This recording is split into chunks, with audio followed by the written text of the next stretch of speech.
Welcome back to the 2020 Meet Magento UK technical track. Our next speaker I first met in 2017 at Magento Imagine, and later had the pleasure of working with him on writing the Magento 2 professional developer certifications. We cover a lot of topics at these events, but something that's frequently overlooked is how we keep maintainable. How do we build a system that you still enjoy working on 5 years down the line and isn't spiraling in cost? So joining us all the way from Montreal in Canada, I want to welcome Chris Brabender on to build it on the stage for building a maintainable future with Magento 2. Thanks very much, John. So today we are speaking about building a maintainable future with Magento 2. So hello and thank you everyone for joining me today. My name is Chris Brabender and I'm the Magento practice lead at Absolunet. We're based in Montreal, Canada, and we're an Adobe Gold partner servicing North America. So I've been working with Magento for around 8 years now at system integrators in both Australia and North America, and have been working with Magento since the Merchant Beta program back in 2015, and with Magento 1 for a few years prior to that. So I've been involved with more than 25 implementations across a range of industries, commerce and open source, cloud, on-prem AWS, client data center. And recently, I published an article with the Magento Association on the future of the platform and how Magento are moving to break apart the monolith that we're used to. So check it out if you have a chance, and I'd definitely love to discuss that at some point. In this session, I'm going to cover my philosophy on architecting and implementing Magento stores, and some tips for reducing the total cost of ownership of your site over a long period, enabling a maintainable future for you and for your clients.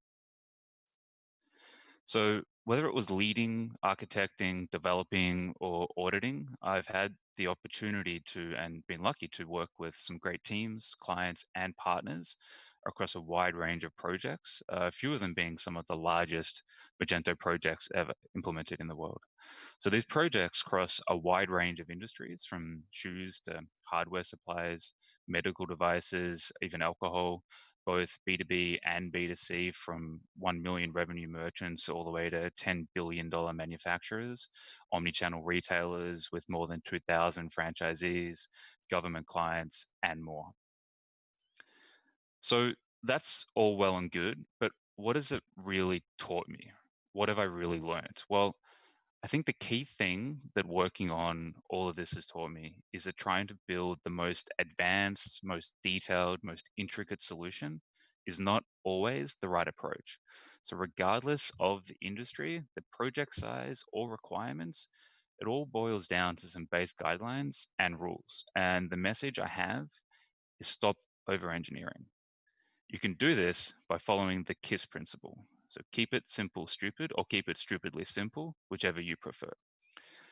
This was developed by the US Navy back in the 60s, and the principle states that systems can work best when they are kept simple and not overcomplicated.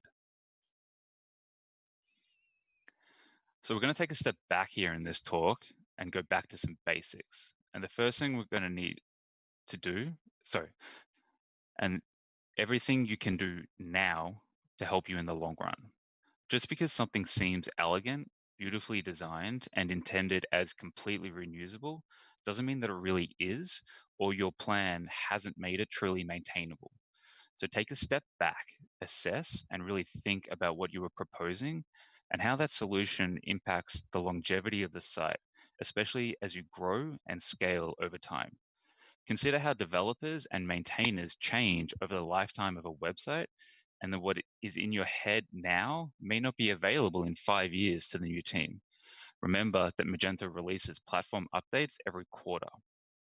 So the 3 key things here to remember are: don't take shortcuts. Properly think through the solution and how it may impact the overall site performance and maintainability wise. Don't just propose something because it's quick and works now. Think about how that option may scale over time. Clients may have a long history with their processes that can sometimes become a challenge when implementing a new platform. So work closely with clients to work out what their true needs are and how they can fit into their chosen platform.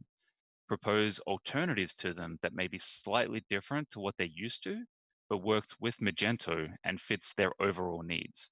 The role of the system integrator, or if it's a client-side project, the Magento expert, is to educate and inform.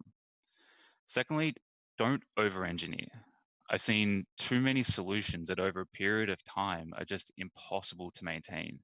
Even the best documentation in the world, which we know every developer loves to do, won't dig you out of some holes. Sometimes the simplest solution can work, and sometimes challenging the client's request can lead to a completely different take on a problem. And then take the time to do the research. Taking 4 hours, 8 hours, even a couple of days to put together a functioning prototype of a feature can be immensely valuable. Often used in Agile as a spike, but can be leveraged in any development process. I very often throw together rapid prototypes to prove out that a concept is possible and achievable.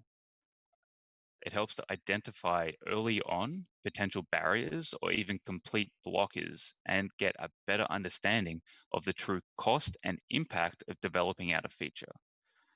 So recently I was working with a client who was looking at replatforming away from Magento just to serve one specific need in their retail locations.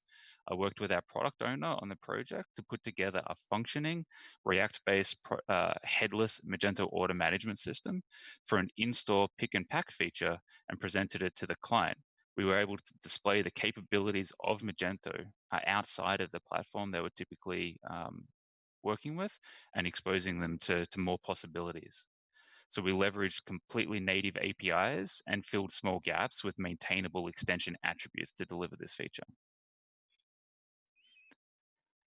So this is an example where a project turned to an off-the-shelf extension to fill a perceived gap in SEO. The module used was a generic SEO enhancement extension for Magento 2.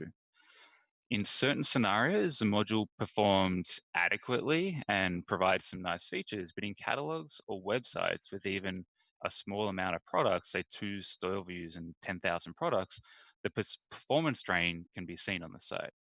Every page load, it was attempting to generate a custom canonical URL list caused by looping through all of the attached simple products on configurable products.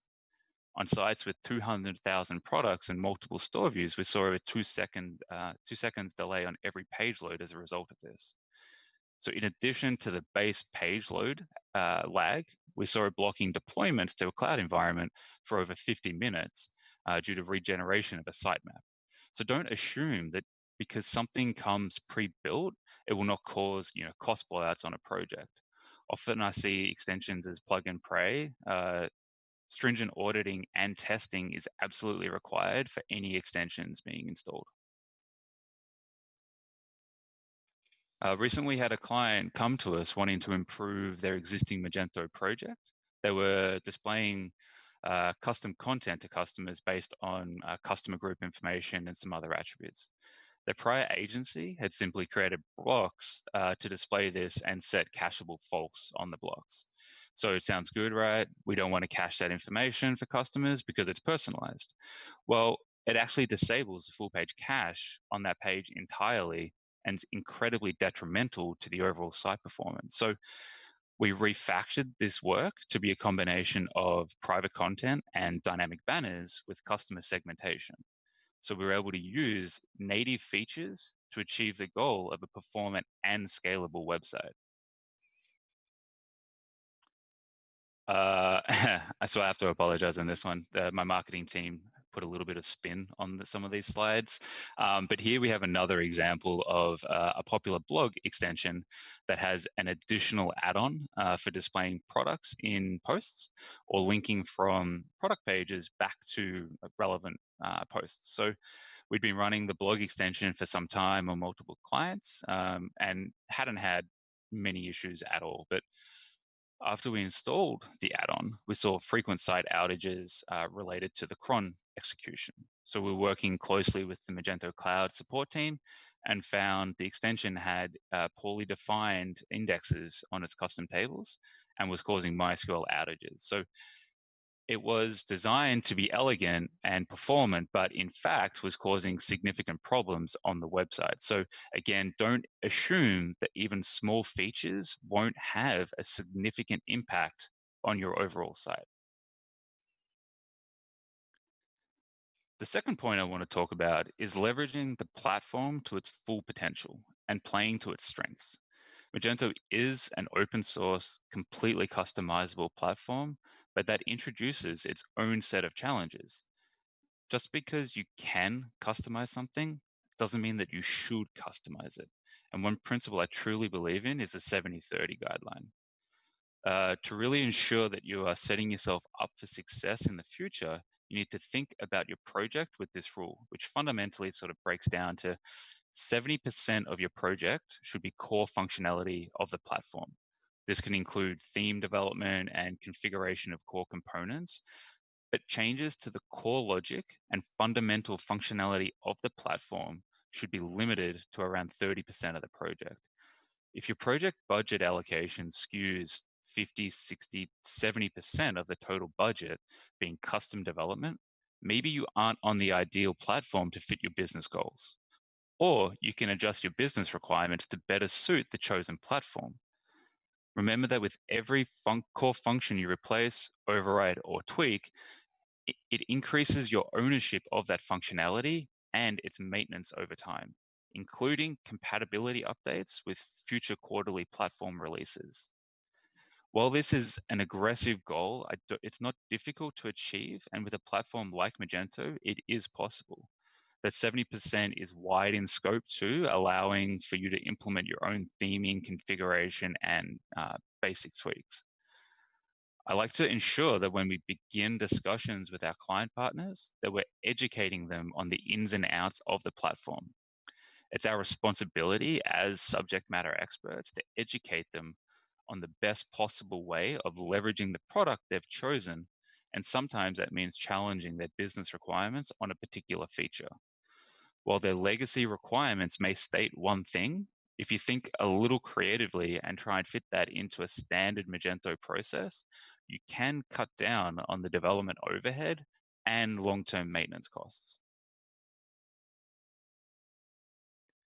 So the feature set of Magento is immense. So it's understandable that not everyone may be known to everyone, but taking a step back and reviewing, say, the dev docs or the user guides could point you in the right direction to implement what is already available to you.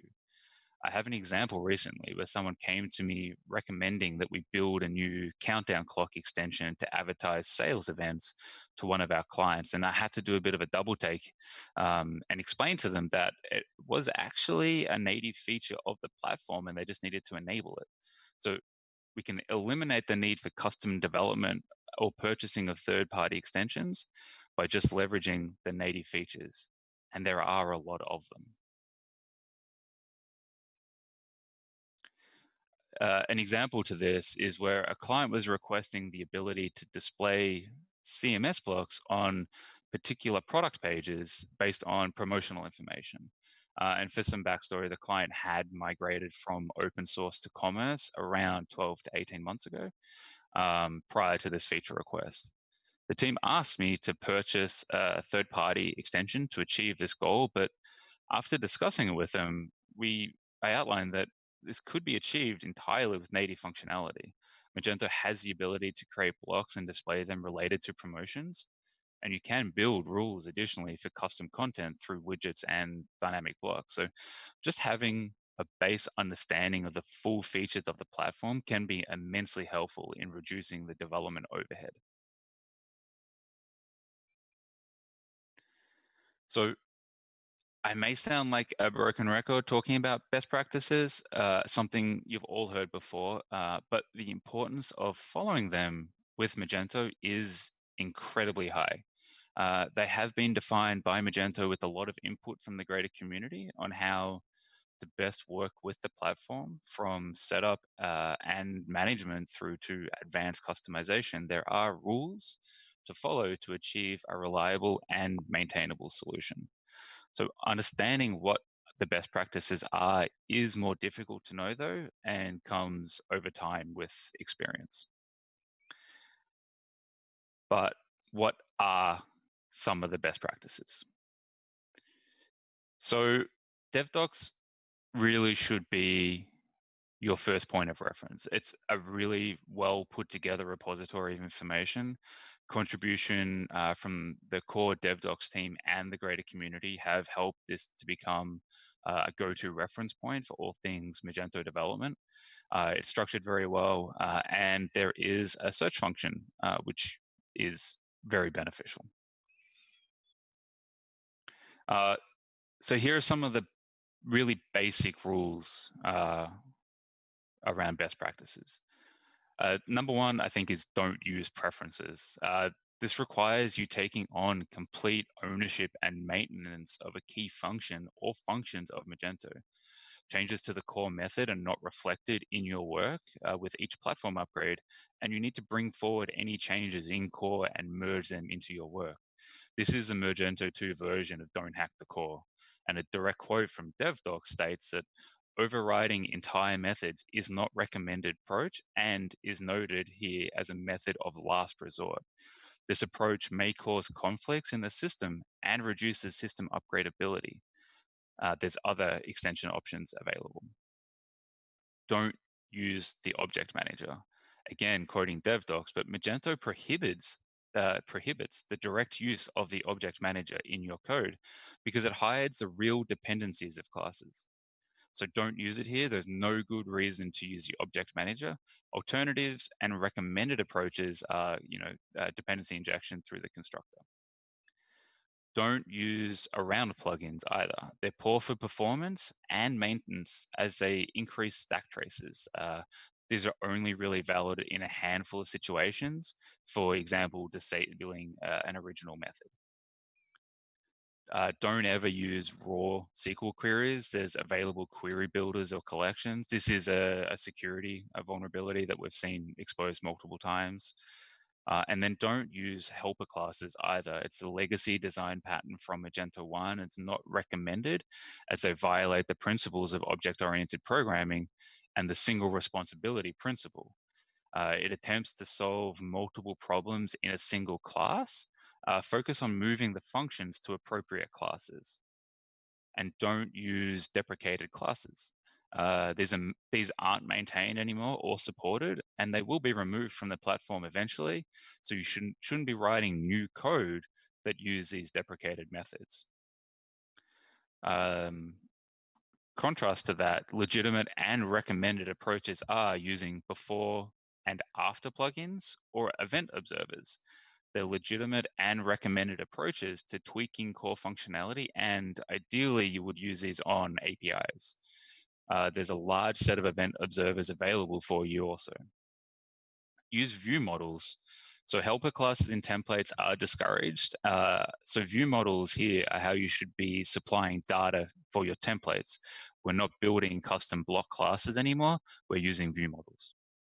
Use proxies. A little known feature is the lazy loading of objects in constructors, which can be great for performance in some scenarios. So look into how you can apply proxies through dependency injection to your classes, and implement security features like escaping all of your templates. One of the key things we've been seeing in security patches from Magento is the escaping of output. Ensure that any and all content that you can possibly be modified is escaped to prevent cross-site scripting. To ensure the longevity of your theme and customizations, do this now so you don't have to go back and retrofit this later when your site is inevitably compromised. Focus on composition over inheritance and also implement strict typing. So APIs are your friend. APIs are designed as your go-to or primary point of extension. And I'm not talking about web APIs like REST, SOAP, or GraphQL, but more the interfaces, methods, classes defined as APIs with the @API annotation. These are guaranteed not to change without a major version change. And when these changes are made, which is rarely, they are documented in the release notes and easily identifiable so you can action the updates required easily.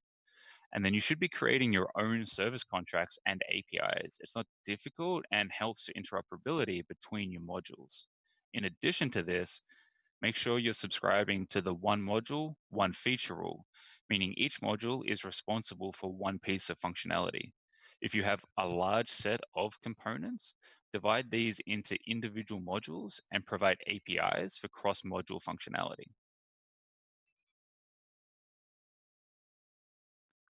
Magento has published their set of recommendations for programming best practices. And these are, again, available on DevDocs. And this is put out by the Magento architecture team and is part of the long-term vision for the evolution of the platform.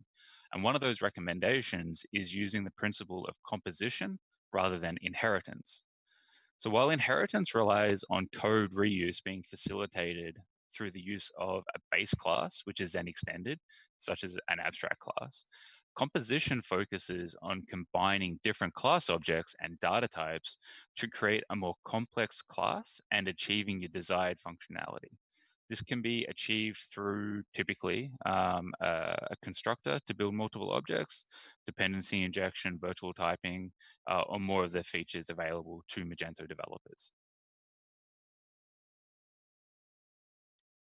So go about your development, theming, or customizations with a light touch in mind, meaning you should take ownership of as little as possible to achieve the desired outcome. With every template file that you override, every JavaScript file you override, or with every preference that you add, you're taking on the ownership and maintenance costs of these files. So with each Magento update that comes out, whether it is security or other, you're required to review the core changes for all of the files that you've overwritten. So with each file that you control, your maintenance cost increases. Magento's been putting a much greater emphasis on the security of the platform. And as a result, we see 60 or more security fixes implemented with each new release. You should be following these these coding security guidelines so you don't have issues in the future. The number one is escaping all of your output. Everything that's echoed in a PHP file or echoed into JavaScript that could possibly be modified by a user, whether they're malicious or not, must be escaped correctly.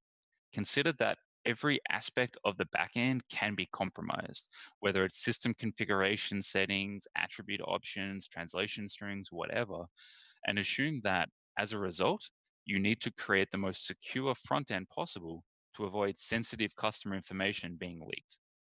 But don't limit your efforts to just the front end. It was shown recently that a popular custom forms extension could be compromised very easily to inject code into the admin panel. A user was able to enter JavaScript into a text area, and that content was just echoed out into an admin grid without escaping. So the JavaScript was executed on load in the admin panel.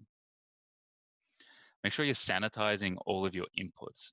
Make sure you aren't using SQL queries directly, and you can use the Magento framework query builders to securely query the database, and that anything entered by a user is sanitized before it being executed on.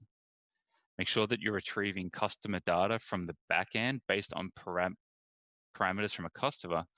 Make sure that you're validating the ownership of that information and not potentially exposing personally identifiable information to the incorrect users.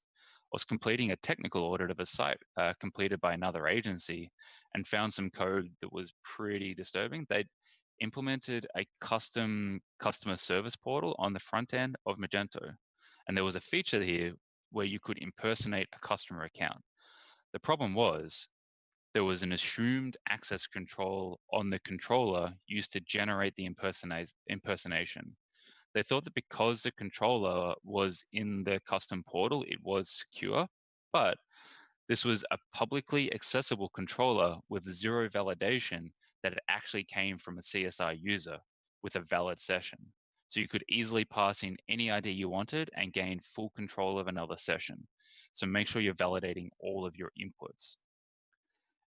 Don't use insecure and vulnerable PHP functions. Things like eval, serialize, and unserialize, MD5, srand are known to be exploitable functions, and Magento has classes to achieve these functions that are secure and should be used in favor of native PHP features.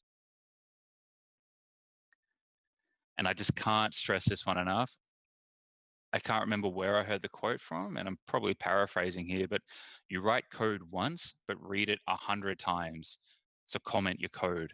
And a tip when overriding template files, add comments around the areas that you've customized so it can make it easier to identify those changes later on when you're bringing forward core updates to template files into your custom theme. So there's multiple ways and areas you can add comments to make it more maintainable. In code commenting, such as describing the method, describe what's going on, why are we doing a particular thing. If it's a plugin, then why have we created that plugin? And then why are we modifying this method specifically? Provide references. Your doc blocks, README files, DIXML files should contain commented references to a user story, business requirements, or technical specifications. You're usually working from a Jira ticket, so provide a reference to the Jira ticket or maybe the epic. If there's a Confluence page, link to the Confluence page with more detailed specifications. Put it in a README file for your module. Are you adding something to patch an issue that was found? Then include the support ticket number or GitHub ID so you can easily search for the fix in your code later when you have a resolution. Magento provides a list of GitHub issues that were merged in each release, so you can easily search your code with the ticket, the GitHub ID, and find what was resolved and what customization you could potentially remove. And add references to Jira tickets in your commit messages in Git as well.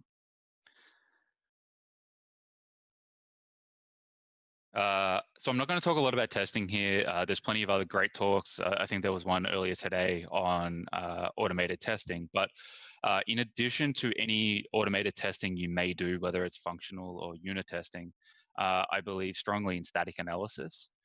And recently, Magento added PHP Stan in the 2.3.5 release as their go-to option. In addition to static analysis, I think that the usage of strict typing can be a huge win for upgradability. In ensuring that you're correctly typing your parameters and responses will help you in your upgrades in the future. When I was doing the internal review of 2.3.5, I saw some good actionable results that came from PHP Stan. And while it didn't pick up everything necessarily that may be causing issues, it did definitely identify some internal customizations we'd done that were causing issues due to poorly typed parameters that had been implemented. And in order to not fall too far behind in changes being done, make sure you're keeping up to date with the platform and technology stack evolution. Magento is publishing release dates, preview periods, and beta versions of all releases now. So as agencies and extension developers, we have fair warning to get our products up to date prior to the general availability of the release.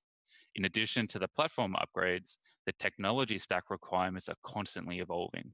PHP versions are being deprecated regularly. At the end of this year, we're losing PHP 7.2 support or 7.3 support. So make sure you're ready for 7.4, which is coming in 2.4.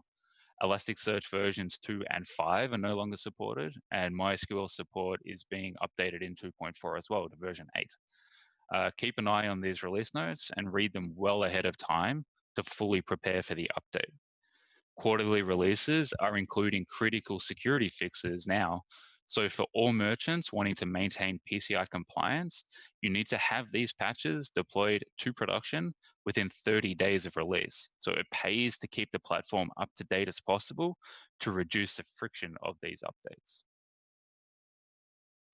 So what are the key takeaways from today? I think these are the three areas, and I hope you'll start approaching your Magento projects a little differently, and it really does start from day one. So focus on KISS. Make sure you're planning for the future in your architecture. Don't overcomplicate the solution. Don't make it unmaintainable, and don't propose something without validating that it is going to work. Build a rapid prototype. And solutioning comes from understanding the platform and playing to its strength. Leverage the core functionality as much as possible to achieve the requirements. If business requirements don't map easily to core functionality, then challenge the requirements. Do they need to be done this way? Can they be modified slightly, increasing maintainability and not impacting the overall outcome?